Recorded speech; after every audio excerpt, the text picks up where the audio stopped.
रोते बिलखते अपने परिवार के संग वो रघुवर दयाल जी की 13वीं के लिए मायके पहुंची।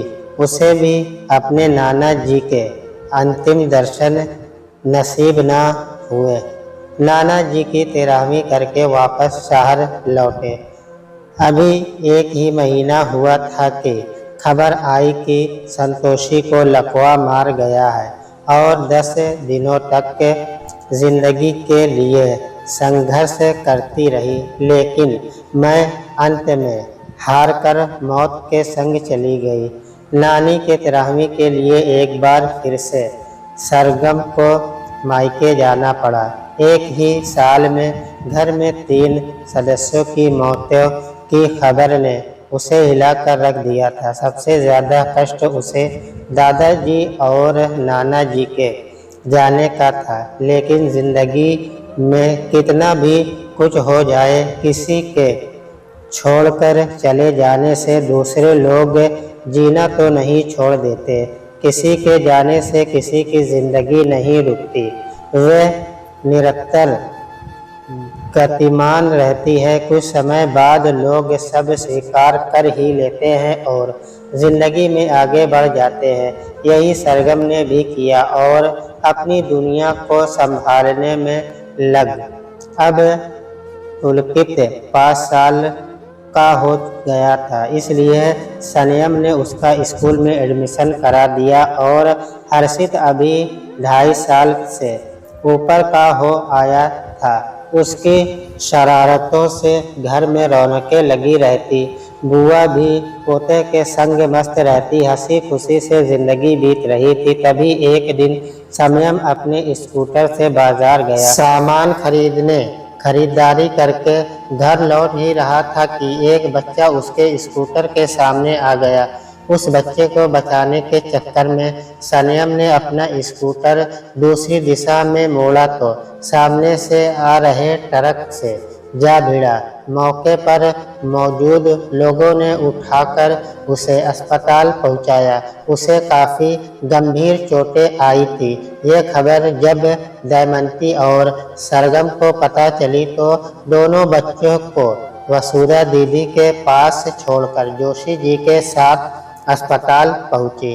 डॉक्टर ने दोनों से कहा, मरीज से मिल लीजिए, शायद उनके पास ज़्यादा वक्त नहीं है। यह सुनकर दोनों के होश उड़ गए। दोनों सहमी से संयम के पास पहुंची। संयम ने दोनों को देखा तो अटकती और उखड़ी हुई सांसों के साथ बोला, मुझे तुम दोनों वचन दो कि मेरे बाद सरगम दूसरी शादी कर लेगी। मेरे लिए जिंदगी पर अपनी मांग को सूना नहीं रखेगी। सरगम, मुझे वचन दो सरगम। मेरे पास वक्त नहीं है। सरगम तो ना बोल सकी, क्योंकि वो क्या जवाब देती। संयम को उसके पास कोई जवाब ही नहीं था। वो तो बस उसके साथ ही जीवन भर रहना चाहती है। लेकिन तभी हिम्मत करके दमयंती बुआ बोली, संयम, जैसा तू चाहता है वैसा ही होगा। संयम ने यह सुना और संतोष के साथ उसने अपनी आखिरी सांसें ली। संयम को जाता देख सरगम फूट फूट कर रो पड़ी। संयम के मृत्यु शरीर का अंतिम संस्कार कर दिया गया। गांव से सब आए, लेकिन अब उसके मन में सरगम के लिए पहले वाले भाव नहीं रह गए थे। उन्हें लगता था कि बहू हुई उनके जवान बेटे को खा गई। 13वीं के बाद सबने जल्द से जल्द वापस जाने की तैयारी बना ली, क्योंकि वे अब सरगम और उसके बच्चों की जिम्मेदारी उठाने के लिए तैयार न थे। जगजीवन राम होते तो ऐसा कभी भी नहीं होने देते। तब दिनेश ने कहा, सरगम, तू मेरे साथ चलेगी? इन सबको मुंह मोड़ लेने दे। तेरा मामा अभी जिंदा है।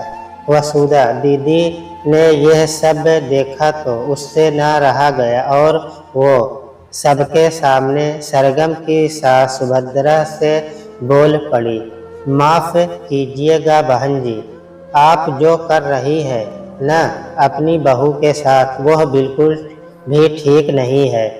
इतनी ही फिक्र है उनकी तो आप क्यों नहीं पाल लेती उसके बच्चे को। सरगम की सास सुभद्रा बोली, अरे मैं नहीं, वो खुद इतनी काबिल है कि खुद को और अपने बच्चों को तो पाल ही लेगी। संयम के इंश्योरेंस है ना, वो सब उसको ही मिलेंगे और नौकरी भी मिल जाएगी। संयम वाला पद तो नहीं मिल सकेगा, लेकिन उसकी पढ़ाई के अनुसार छोटा मोटा पद तो ज़रूर मिल जाएगा। सही कहते हैं, पुरुष की औरत की दुश्मन होती है, तभी तो आज तक पुरुषों के पैर की जूती बनी हुई है। आप माँ होकर उसका साथ नहीं दे सकती। लानत है आप पर। सरगम नौकरी करेगी तभी आप लोगों के मुंह पर थप्पड़ पड़ेगा और मैं उसका साथ दूंगी। हर पल हर घड़ी में उसके पीछे साये की तरह लगी रहूंगी जब तक उसकी नौकरी नहीं लग जाती। ये सुनकर सुभद्रा ने सबसे कहा, इतना अपमान करवाने के बाद अब आप सब खड़े क्यों हैं? चलिए इस घर से। इतनी बातें सुनने के बाद अब कौन यहाँ रुकना चाहेगा? चलो दमयंती, मिन्नते तुम भी अपनी तैयारी बना लो ना, मैं अब इस बच्ची को छोड़कर कहीं न जाऊंगी। संयम ने इसकी जिम्मेदारी मुझे सौंपी थी, मैं संयम को कतई धोखा नहीं दे सकती। दमयंती बुआ बोली, ये पराये तुम्हें हम लोगों से भी ज्यादा अजीज हो गए। सुभद्रा बोली, ये पराये नहीं, मेरे अपने हैं। संयम को मैंने अपने हाथों से पाल पोस कर बड़ा किया है, यह उसकी निशानियां हैं, इन्हें छोड़कर मैं कहीं नहीं जा सकती। दमयंती बोली, तो मरो तुम भी इनके साथ। इतना कहकर पूरा परिवार गांव लौट गया। एकाध दो दिन के बाद दिनेश भी लौट गया।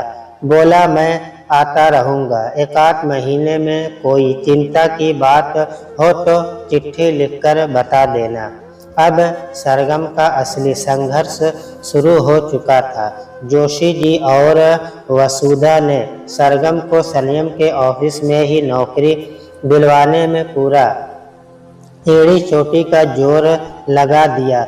आखिर 6 महीने की मशक्कत के बाद सरगम को नौकरी मिल ही गई। सरगम ऑफिस जाने लगी और दमयंती बुआ बच्चों को संभालती।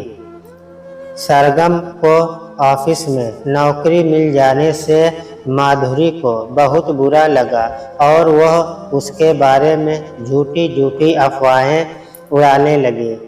कभी किसी कर्मचारी का नाम सरगम से जोड़ती तो कभी किसी कर्मचारी का, लेकिन सरगम इन सब पर ध्यान न देती।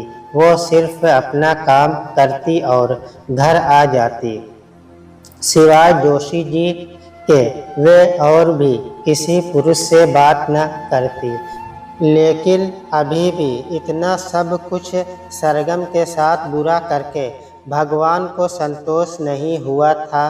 फिर एक दिन ऑर्डर आया कि वो ये मकान खाली कर दे, क्योंकि जो संयम का अहदा था उस पर अब कोई नया इंसान आ रहा था।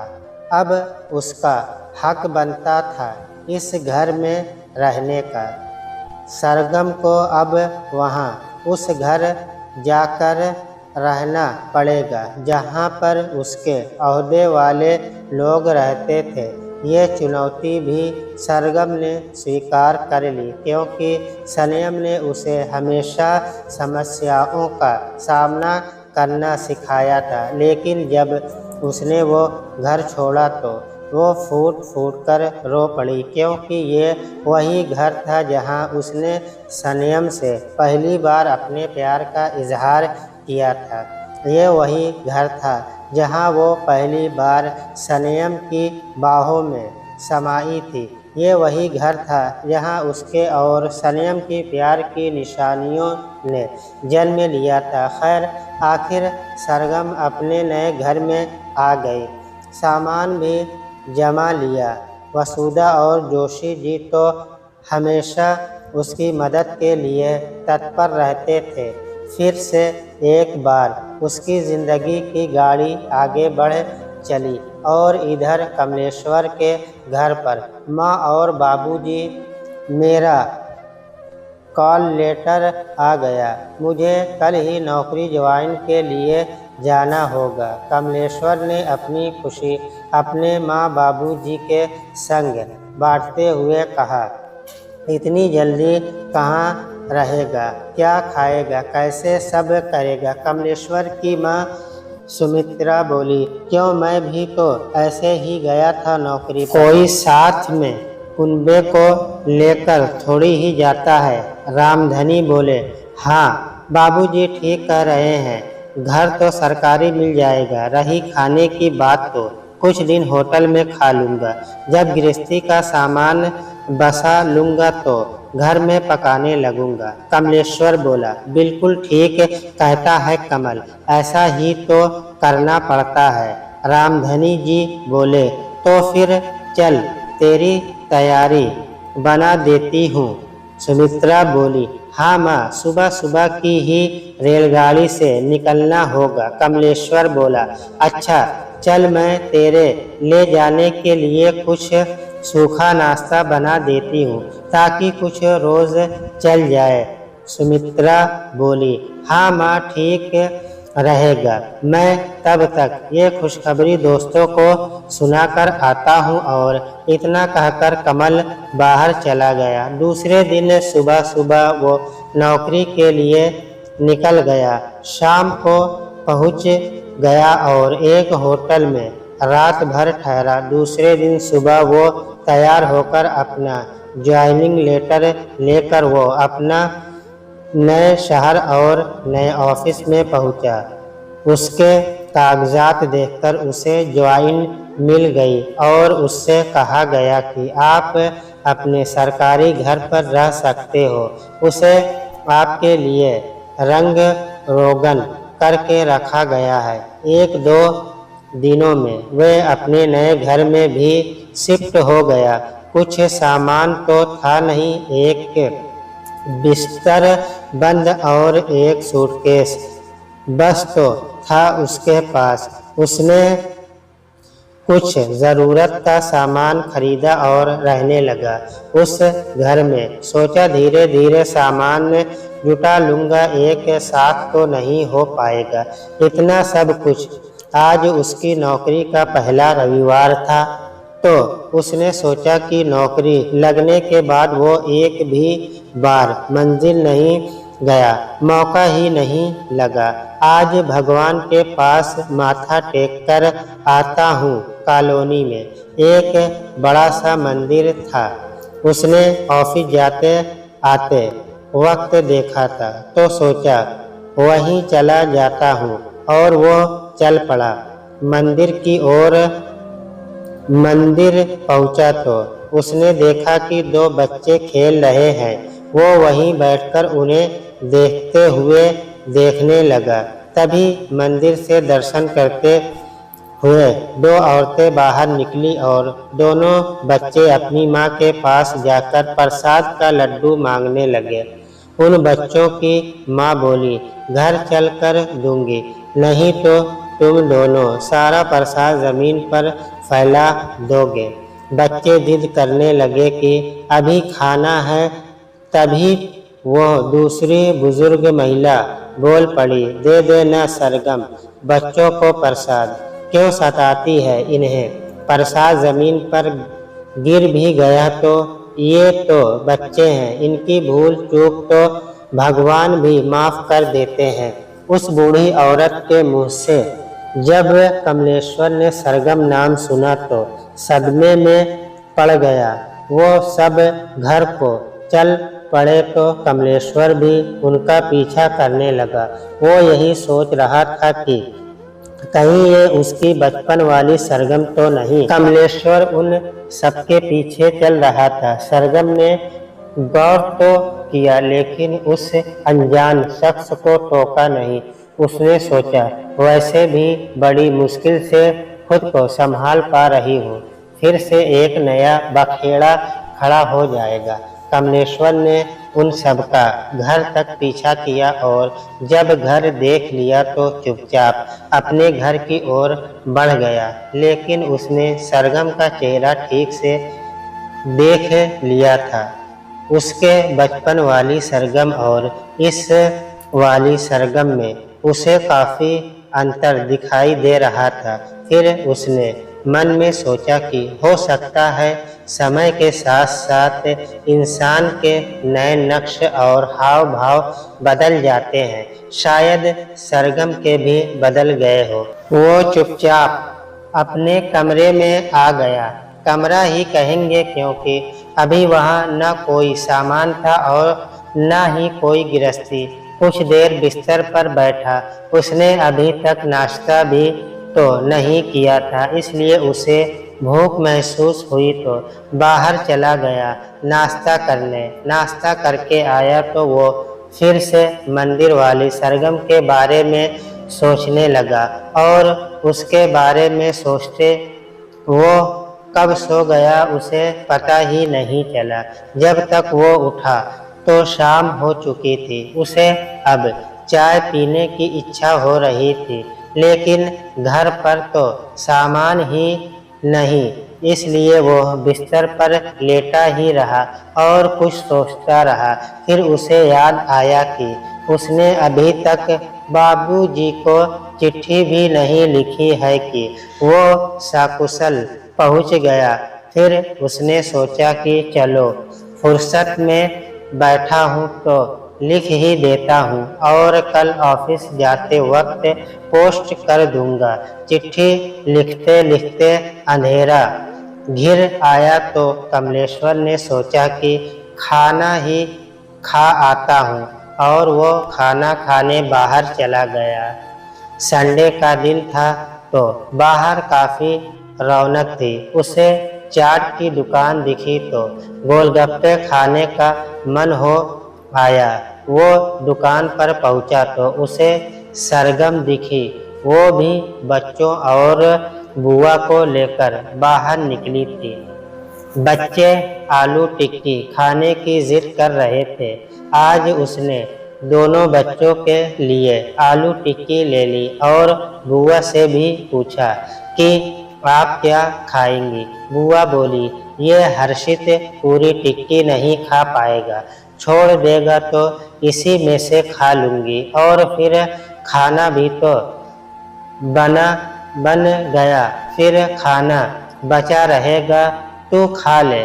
मेरा भी मन नहीं है, मैं तो इन बच्चों की वजह से बाहर निकल आई, नहीं तो संडे के दिन बाहर निकलना तो मुझे झंझट भरा काम लगता है, सरगम बोली। कमलेश्वर पास में खड़े होकर दोनों की बातें सुन रहा था। अब कमलेश्वर उनके सामने आकर सरगम को देखने की फिर से कोशिश करने लगा तो सरगम उसके तरफ अपनी पीठ घुमाकर खड़ी हो गई। कमलेश्वर ने सरगम का ये व्यवहार देखा तो वह चुपचाप जाकर गोलगप्पे खाने लगा। सरगम वहां से बच्चों को और बुआ को लेकर वापस आ गई। फिर कमलेश्वर ने भी होटल में जाकर खाना खा लिया और घर आकर आराम करने लगा। दूसरे दिन कमलेश्वर तैयार होकर पहले डाकखाने गया, घर के लिए चिट्ठी पोस्ट की, फिर ऑफिस आ गया। दोपहर के समय वो खाना खाने ऑफिस की कैंटीन में पहुंचा। उसकी नज़र एकाएक सरगम पर पड़ी। वो अपने टिफिन से टेबल पर बैठकर खाना खा रही थी। कमलेश्वर ने भी कैंटीन के किचन एरिया से अपनी थाली लगवाई और सरगम की टेबल पर आकर बैठ गया। उसे बैठता देखकर सरगम ने अपना खाना अधूरा ही छोड़ दिया, टिफिन बंद किया और टेबल से उठकर चली गई। और कमलेश्वर उसे जाता हुए देखता रहा। उसने सोचा, वो जितने बार भी ये जानने की कोशिश करता कि ये वही बचपन वाली सरगम है, तो उतने ही बार सरगम उससे मुंह मोड़कर चली जाती। इसी तरह जब भी सरगम कमलेश्वर के सामने पड़ती तो वो दूसरी ओर मुंह घुमा कर चल देती और कमलेश्वर बेचारा मन मसोस कर रह जाता। वो बस यही तो जानना चाहता है कि वो सरगम उसके बचपन वाली ही सरगम है या नहीं। इसी तरह काफ़ी दिन बीत गए, लेकिन कमलेश्वर ये पता नहीं लगा पाया सरगम के बारे में कि वो कौन सी सरगम है। फिर एक रोज़ दोपहर के समय सरगम खाना खाने के बाद ऑफिस की बालकनी में अकेली खड़ी थी और बाहर की ओर देख रही थी। तभी कमलेश्वर भी उसके पास खड़ा हो गया और जैसे ही कमलेश्वर ने कहा, ज़रा सुनिए तो सरगम ने एक झन्नाटेदार थप्पड़ कमलेश्वर के गाल पर रसीद दिया और वहाँ से चली गई। कमलेश्वर अपना गाल सहलाते हुए सरगम को जाता हुआ देखता रह गया। उस दिन कमलेश्वर का पूरा दिन खराब निकला। अनमने मन से घर पहुंचा।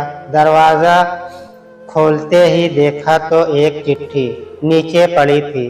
शायद पोस्टमैन डाल गया होगा, लेकिन इतनी जल्दी चिट्ठी का जवाब आ गया। भाई, बड़ी फास्ट सर्विस हो गई है डाकखाने की। अभी सुबह ही तो घर डाक भेजी थी। तब कमलेश्वर ने चिट्ठी उठाकर देखी तो उस पर सनयम का नाम लिखा था। अब उसने अपनी पड़ोसन वसुधा से सनयम के बारे में पूछा तो वसुधा बोली, हाँ, आपसे पहले वो इस घर में रहते थे। उनके गांव से ये चिट्ठी आई होगी। अब वो तो इस दुनिया में नहीं रहे, लेकिन उनका परिवार इसी कॉलोनी में रहता है। मैं आपको मकान नंबर बता देती हूँ, आप चिट्ठी उन तक पहुँचा दीजिए। हो सकता है कि चिट्ठी बहुत ज़रूरी हो, इसलिए आप इसी वक्त चिट्ठी दे आएंगे तो अच्छा होगा। और उन लोगों से कहिएगा कि अपना नया एड्रेस सबको बता दें, नहीं तो उनकी चिट्ठियाँ आपके पते पर ही आती रहेगी। जी भाभी जी, शायद आप ठीक कहती हैं। और इतना कहकर कमलेश्वर ने पता पूछा और सही जगह चिट्ठी पहुंचाने चल पड़ा।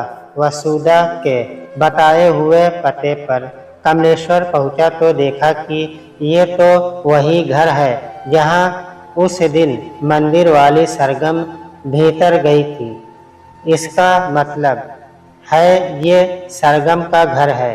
उसने दरवाजे पर पहुंचकर डरते हुए डोरबेल बजाई और अपने दोनों गालों पर हाथ रख लिया कि कहीं फिर से थप्पड़ ना पड़ जाए। दमयंती बुआ ने दरवाज़ा खोला और पूछा, जी कहिए, क्या काम है? कमलेश्वर ने चिट्ठी दिखाते हुए कहा, जी ये शायद आपकी चिट्ठी है, मेरे पते पर आ गई थी। शायद पहले आप लोग उस घर में रहते। कमलेश्वर के इतना कहते ही पीछे से सरगम ने दमयंती से पूछा, कौन आया है बुआ जी?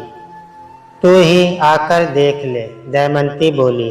दमयंती बुआ की बात सुनकर सरगम दरवाजे पर आई और उसने जैसे कमलेश्वर को देखा तो भड़क गई और कमलेश्वर से बोली, ये कहाँ की शराफत है? क्यों मेरा पीछा कर रहे हो? आखिर तुम चाहते क्या हो? ये क्या नौटंकी लगा रखी है? अभी ऑफिस में कंप्लेन कर दूंगी तो नौकरी से हाथ धो बैठोगे, समझे बच्चू? जी मैं तो बस ये चिट्ठी देने आया था जो मेरे पते पर आ गई थी। शायद आप पहले उसी घर में रहती थी। कमलेश्वर बोला, ठीक है तो लाइए चिट्ठी और मुझे दे दीजिए। सरगम बोली, जी आपसे कुछ और भी पूछना था। कसम खाकर कहता हूँ कि अगर मेरे सवाल का जवाब मुझे मिल गया तो आगे से फिर मैं कभी भी आपका पीछा नहीं करूँगा। कमलेश्वर बोला, जी पूछिए, क्या पूछना चाहते हो? सरगम बोली, आप यह निशान पहचानती हैं? कमलेश्वर ने अपना हाथ आगे करते हुए कहा। सरगम ने अपने दिमाग पर जोर डालते हुए कहा, तुम कमल हो? ये तो बचपन में मैंने ही तुम्हारे हाथ पर दांत गड़ाए थे। यह सब कुछ तुमने पहले क्यों नहीं कहा? ऊपर से आज मुझसे पिट भी गए तो तुम्हें मैं आज भी याद हूँ। मैं तो समझा कि तुम मुझे भूल गई। कमलेश्वर बोला, बचपन के दोस्त आसानी से नहीं भुलाए जाते। सरगम बोली, सरगम तूने इन पर हाथ उठाया? दमयंती बुआ बोली, मुझे लगा कोई लफंगा है जो मेरा पीछा कर रहा है। गुस्सा आ गया तो धर दिया गाल पर झापड़। मुझे क्या मालूम कि ये कमल है, तो ये पहले नहीं बता सकता था? इसके मुंह में दही जमा था क्या? सरगम बोली, अब आ ही गया है तो अंदर बुला ले बेचारे को, और कितना हैरान करेगी। आओ बेटा, तुम भीतर आओ, खाना तैयार हो रहा है, अब खाना खाकर ही जाना। इसे तो अकल ही नहीं है। बताओ तो लड़के को झापड़ जड़ दिया। दमयंती बुआ बोली, तो और क्या करती? लगातार पीछा करे जा रहा था। पहले बता देता कि मैं कमल हूँ तो मैं ऐसा क्यों करती भला?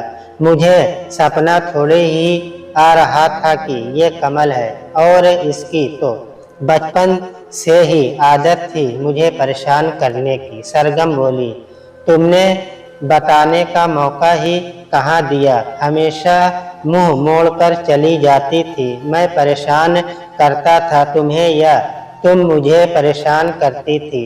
झूठी कहीं की। बुआ जी, ये जब देखो तब मुझे मार देती थी, बस लड़ती ही रहती।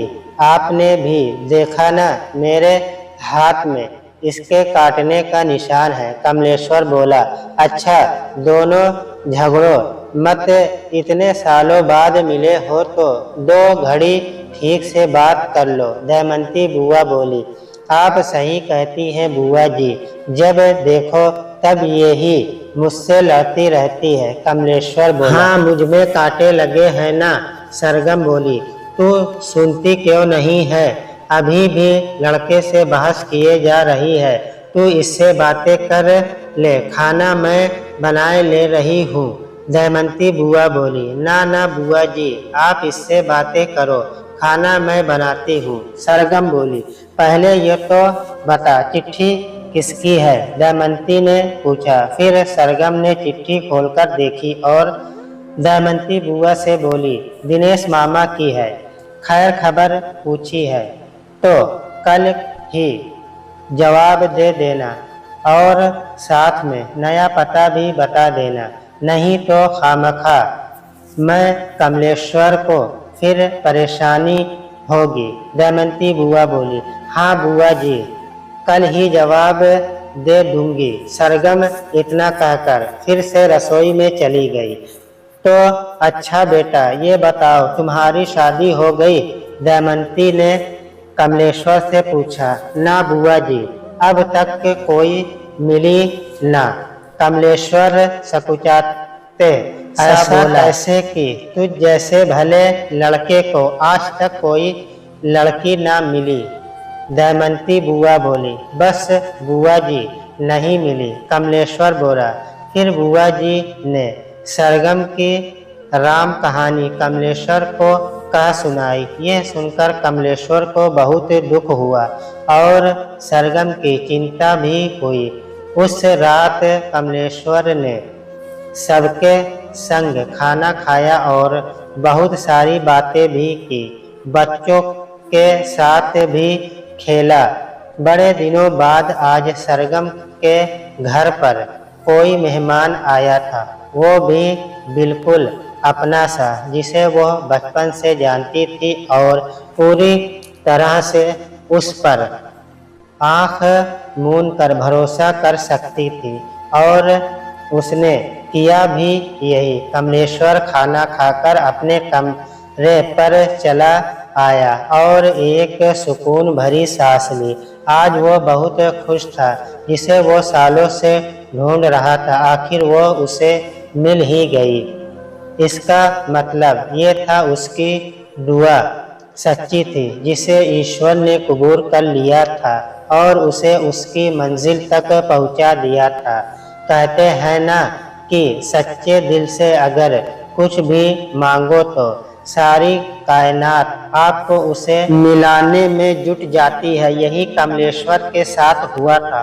वो अपने बिस्तर पर आकर लेट गया और सरगम के बारे में सोचने लगा कि बेचारी ने कितने दुख सहे, लेकिन अब वो उसे मिल गई है तो उसे कोई भी कष्ट नहीं होने देगा। उसके सारे दुख, सारी तकलीफें वो अपने सिर ले लेगा। यही सोचते सोचते कमलेश्वर को नींद आ गई। उधर बिस्तर पर लेटते ही सरगम भी कमलेश्वर के बारे में सोच रही थी। उसने मन में सोचा कि ये तो जैसा पहले था वैसा अब भी है। डब्बू कहीं का, पहले भी मुझसे मार खाता था और अब भी मार खा गया बेचारा।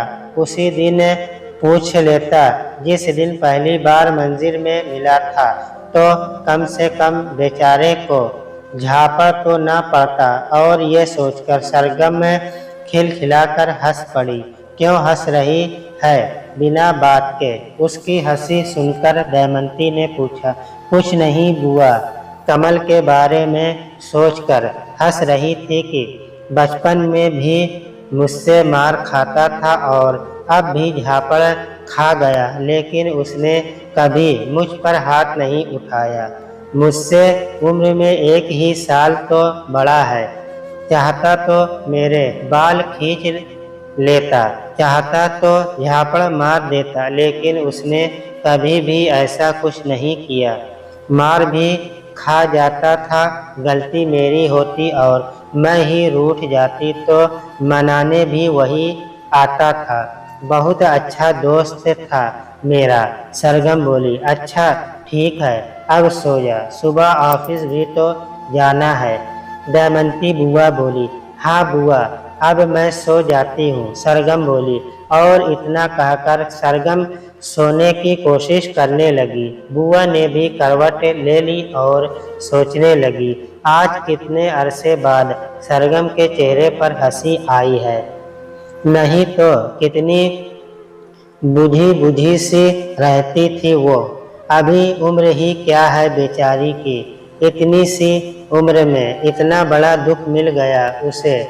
ना जाने ऊपर वाले की क्या मर्जी है, बेचारी बच्ची को इतने कष्ट उठाने पड़े। कितना अच्छा हो अगर कोई उसका हाथ थाम ले, उसके बच्चों को सहारा दे दे, लेकिन ऐसे इंसान दुनिया में कहाँ मिलते हैं। अगर कमलेश्वर ही उसकी जिंदगी, उसके सुख दुख का साथी बनकर आ जाए तो कितना अच्छा हो। कितना अच्छा बच्चा है वो। मुझे तो उसमें अपने संयम की झलक दिखाई देती है। स्वभाव का भी वैसा ही है, उदार और शिष्ट है। काश कि वो ही मेरी सरगम का साथी बन जाए तो मैं धन्य हो जाऊंगी। लेकिन क्या वो एक विधवा से विवाह करेगा? पहाड़ सी जिंदगी पड़ी है आगे, ना जाने कैसे काटेगी बेचारी। मैं जानती हूँ कि विधवा का जीवन कैसा होता है। पल पल मरकर जीना पड़ता है औरों की खुशी के लिए। हे ईश्वर, बच्ची की मदद करो, उसे उसकी मंजिल की ओर ले जाओ और उसकी मंजिल कमलेश्वर ही हो। मन ही मन दमयंती बुआ सरगम के लिए दुआएं मांगने लगी।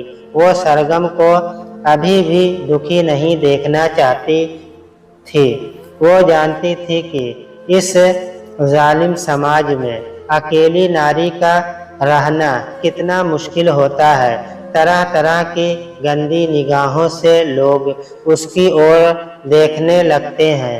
अकेली औरत को कहीं भी ठौर नहीं मिलता और मैं ये कभी नहीं चाहती कि मेरी सरगम के साथ ऐसा हो।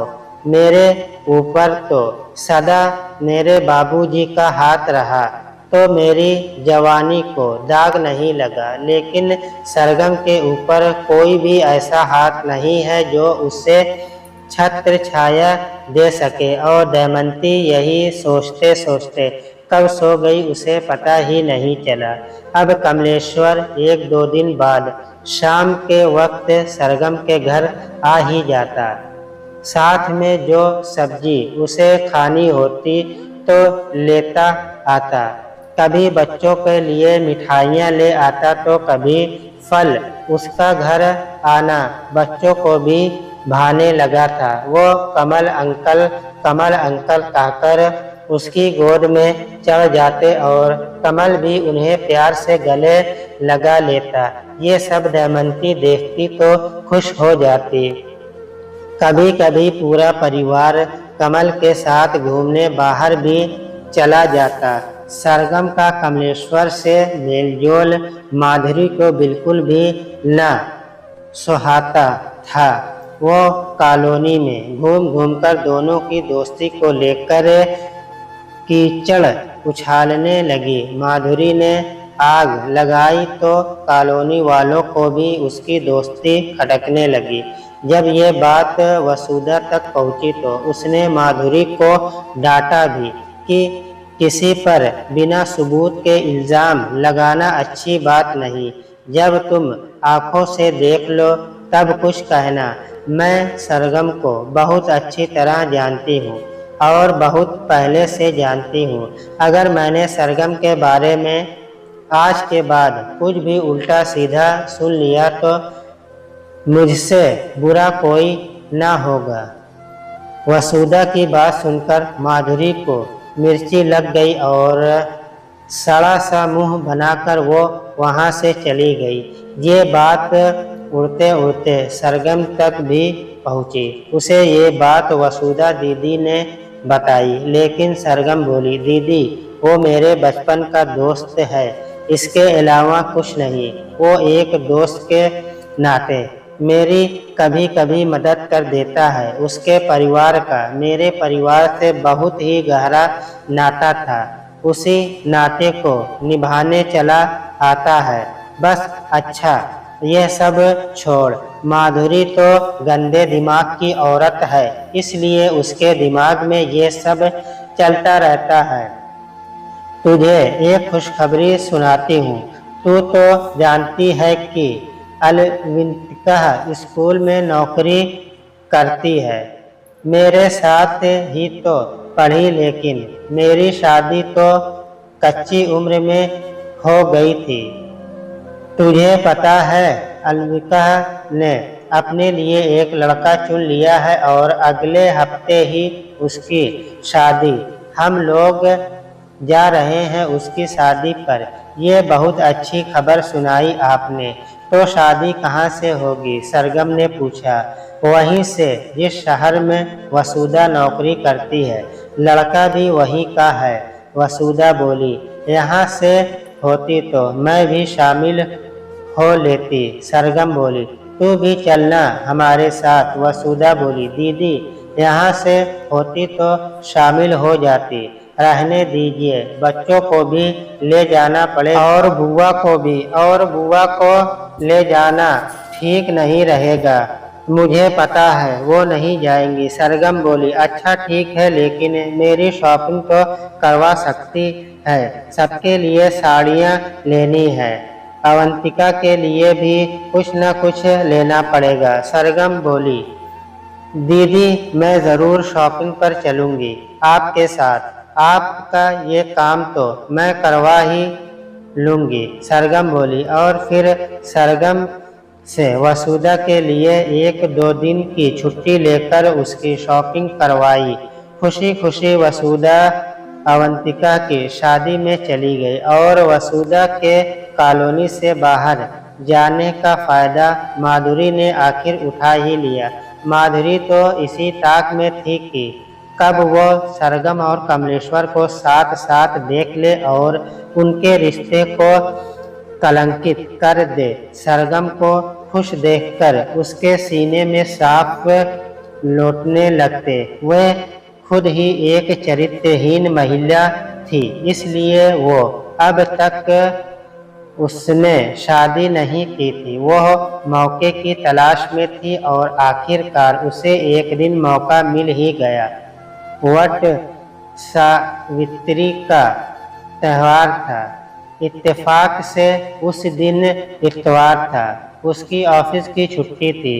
उस दिन कॉलोनी की बहुत सी सुहागिनों ने इस व्रत को किया। सभी सुहागिनें संपूर्ण श्रृंगार करके पूजा के लिए कॉलोनी के बरगद के पेड़ के नीचे इकट्ठी हो गई। वो बरगद का पेड़ सरगम के घर के ठीक सामने था और बरगद के पेड़ के बगल में बिल्कुल छोटा सा मंदिर और कुआं भी था। आज पंडित जी ने पूजा के लिए कुएं में छोटी सी पीतल की बाल्टी लटका रखा थी। वो इसलिए कि सभी औरतें पूजा के लिए कुएं का पानी ही इस्तेमाल करें। इतवार का दिन था तो कमलेश्वर सरगम के घर पहुंच गया था। बच्चे के लिए कुछ खाने पीने का सामान लेकर बुआ बोली, अब आ ही गए हो तो त्योहार का खाना खाकर जाना।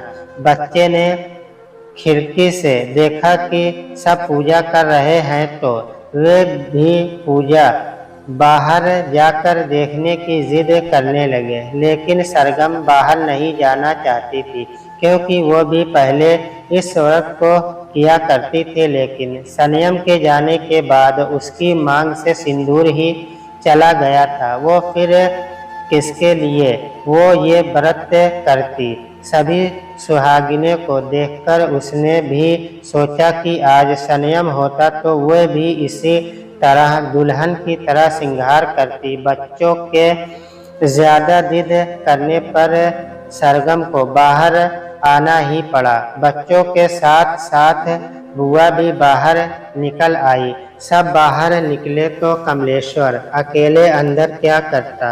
वो भी बाहर निकल आया और सभी पूजा देखने लगे। पूजा देखने के लिए कॉलोनी की और भी औरतें इकट्ठी हो गई जो इस व्रत को नहीं करती थी। वो भी सबके साथ में वहाँ पर माधुरी भी मौजूद थी। माधुरी को तो बस मौका चाहिए था।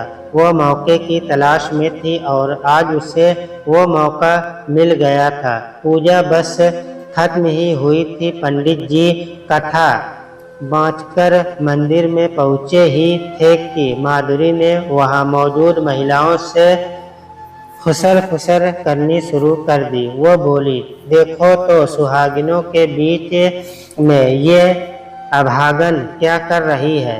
यही तो होता है, लोगों को दूसरे की खुशी देखी नहीं जाती। अपना सुहाग और मांग का सिंदूर तो खो दिया और दूसरे पर नजर लगाने आ जाते हैं। माधुरी की बात सुनकर सरगम को बहुत बुरा लगा और वो घर के भीतर जाने लगी, लेकिन दमयंती बुआ ने उसे इशारे से घर के भीतर जाने से मना कर दिया तो सरगम रुक गई। ये बात कमलेश्वर को भी बहुत बुरी लगी, लेकिन उसने सोचा औरतों का मामला है, उसका यहाँ बोलना थोड़ा ठीक नहीं रहेगा।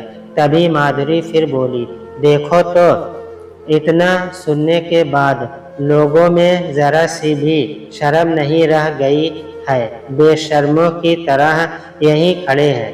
माधुरी ने आग तो लगा ही दी थी, लेकिन देर में उसमें धुआं भी उठने लगा और उनमें से कुछ औरतें माधुरी की हाँ में हाँ मिलाते हुए बोली, सही कहती हो माधुरी, लोगों में शर्म लिहाज तो जैसे रह ही नहीं गया है। कब से सब खुल्लम खुल्ला हो रहा है। हमारी भी बहू बेटियां इस कॉलोनी में रहती हैं, न जाने उनके ऊपर क्या असर पड़ेगा, लेकिन लोग मानते ही नहीं। बेशर्मी जो लाद रखी है।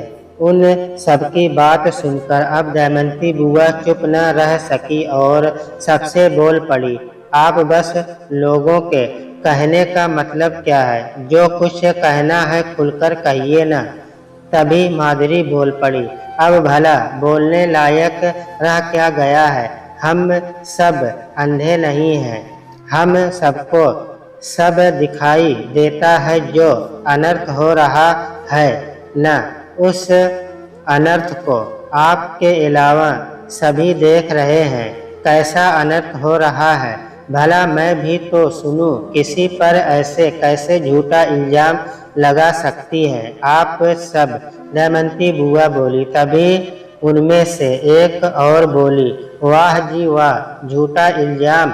आपके घर में जो हो रहा है वो सब को दिखाई दे रहा है। क्या हो रहा है मेरे घर में? दमयंती बुआ ने पूछा। यही कि जवान विधवा बहू से मिलने गैर मर्द आता है और आपको कोई एतराज ही नहीं है।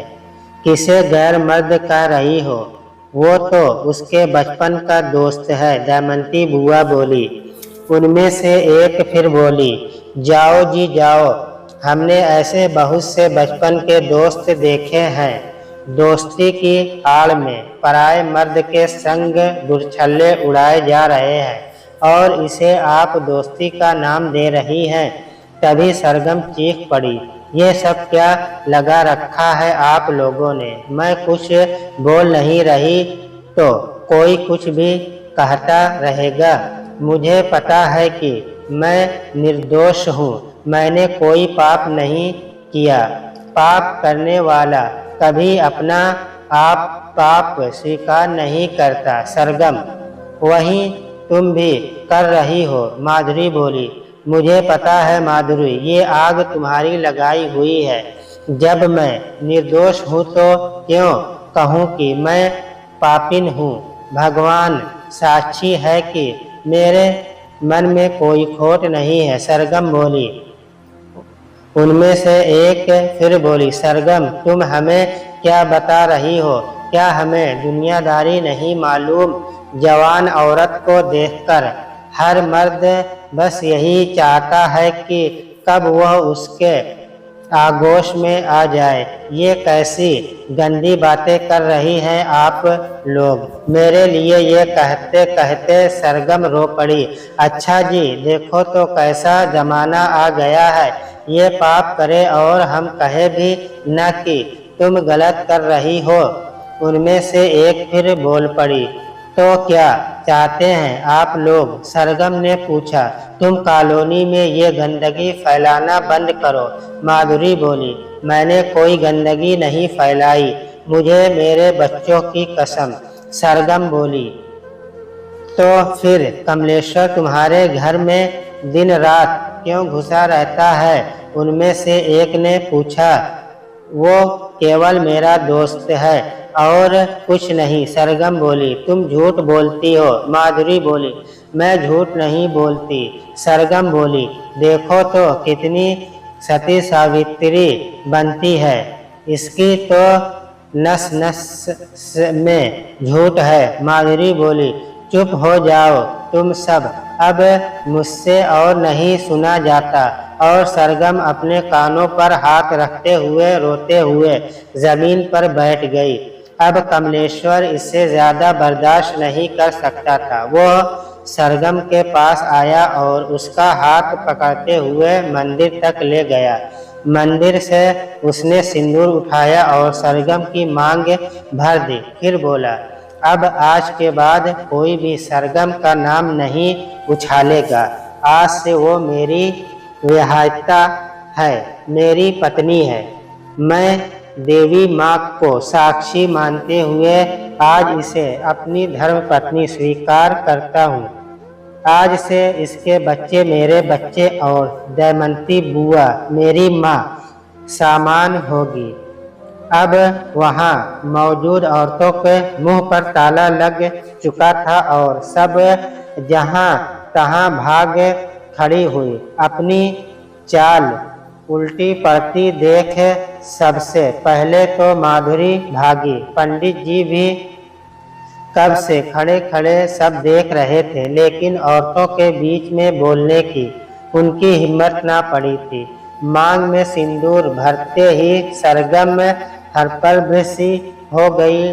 तो जो हुआ उसकी उम्मीद उसे कतई नहीं थी। वह उस क्षण एकदम सन्न सी हो गई और चक्कर खाकर जमीन पर गिर पड़ी। कमलेश्वर ने फौरन ही सरगम को जमीन से उठाया और मंदिर के पास बैठा दिया। बुआ भी सरगम के पास बैठ गई। कमलेश्वर ने जल्दी से कुएं से पीतल की छोटी सी बाल्टी में पानी भरा और सरगम के पास आकर उसके मुंह पर छींटे मारे। सरगम ने आंखें खोली और गुस्से में बाल्टी उठाई और उसके सिर पर उड़ेल, जिससे उसकी मांग का सिंदूर धुल जाए, और फिर आवेश में आकर बोली, नहीं बनना मुझे किसी की पत्नी। लो धुल गया सिंदूर। तुम्हारी हिम्मत कैसे हुई मेरी मांग में सिंदूर भरने की? ये करके तुम साबित क्या करना चाहते हो कि तुम मेरे बहुत बड़े हितैषी हो? मैं विधवा हूँ, इसका मतलब मैं असहाय हो गई हूँ। मुझे किसी की ज़रूरत नहीं। मैं खुद को और अपने बच्चे को अच्छी तरह से संभाल सकती हूँ। मुझे ये रिश्ता कतई मंजूर नहीं। तुमने मेरी मांग भर दी तो क्या मैं तुम्हें अपना पति मान लूँगी? मेरे पति संयम थे और हमेशा वही रहेंगे। मैं उनसे ही प्यार करती थी और ताउम्र उनको ही चाहती रहूँगी। क्या हुआ जो वो इस दुनिया में नहीं है, लेकिन वो मेरे दिल में हमेशा रहते हैं और मेरे दिल में हमेशा वही रहेंगे। उनकी जगह और कोई नहीं ले सकता। तुम चले जाओ यहाँ से और आइंदा अपनी शक्ल मुझे मत दिखाना। अब मैं तुम्हारा मुंह भी नहीं देखना चाहती। और इतना कहकर सरगम ने कमलेश्वर की तरफ से अपना मुंह फेर लिया। सरगम की बात सुनकर पंडित जी सरगम के पास आकर बोले, बेटी, इस बच्चे ने देवी माँ को साक्षी मानकर तेरी मांग भरी है, वो भी इन समाज वालों का मुंह बंद करने के लिए। मैं यह तो नहीं कहता कि इस बच्चे ने बिल्कुल सही किया, लेकिन उसे ये करने के लिए मजबूर किया गया। तुम समाज का मुंह नहीं बंद कर सकती थी, लेकिन इस बच्चे ने तुम्हारी मांग भर के गंदी सोच वालों की बोलती बंद कर दी। मैं जानता हूँ कि तुमने अपने मन मंदिर में अपने पति को ही देवता स्वरूप बिठा रखा है, लेकिन बेटी, तुम ये क्यों नहीं समझ रही कि वो अब तुम्हारी सहायता करने भगवान के घर से वापस नहीं आ सकता। बेटी, माना कि नारी में बहुत शक्ति होती है, साक्षात वो देवी काली का स्वरूप हो सकती है, लेकिन काली माँ भी स्वयं को भगवान शंकर के बिना अधूरा मानती है। तो बेटी, मैं तुम पर कोई दबाव नहीं डाल रहा, क्योंकि तुम अपना भला बुरा समझने में स्वयं सक्षम हो, लेकिन आज के दिन इस बच्चे ने तुम्हारी मांग भर कर गंदे समाज के मुंह पर जोर का तमाचा मारा। तुम्हारे सम्मान की खातिर ही उसने पल भर में इतना बड़ा कदम उठा लिया। तो मेरा तो मानना है कि तुम इसे दिल से अपना पति न स्वीकारो, लेकिन समाज के सामने इसे आज अपना पति स्वीकार लो, यही तुम दोनों के उज्ज्वल भविष्य के लिए अच्छा रहेगा।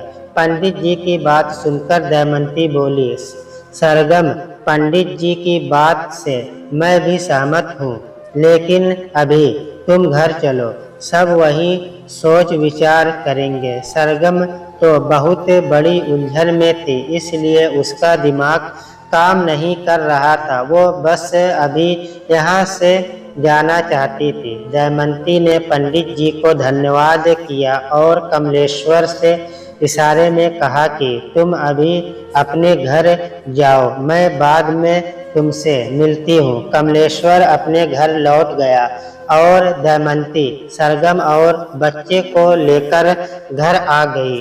घर आकर सरगम फौरन बाथरूम में घुसी और शावर के नीचे खड़े होकर जो बचा खुचा सिंदूर उसकी मांग में रह गया था वो भी उसने धो दिया। ये सब दमयंती को अच्छा नहीं लगा, लेकिन वो बोली कुछ नहीं, क्योंकि मामला अभी बहुत गर्म था। दमयंती के बोलने से कहर आ सकता था। उधर कमलेश्वर भी बेहाल सा था, उसकी हालत भी अच्छी नहीं थी। वो यह सब नहीं करना चाहता था। वो सरगम को चाहता तो था, लेकिन इस तरह से उसको अपनी जिंदगी में शामिल नहीं करना चाहता था। वो करता भी क्या, परिस्थितियां ही ऐसी हो गई थी। मजबूरी वश उसे यह कदम उठाना पड़ा। वो निढाल सा बिस्तर पर जाकर लेट गया और सोचने लगा कि अब आगे वो क्या करेगा। सरगम तो उसका मुंह भी नहीं देखना चाहती। कैसे सुलझाएगा वो इस उलझन को? पता नहीं जिंदगी ने कौन से चौराहे पर लाकर खड़ा कर दिया है।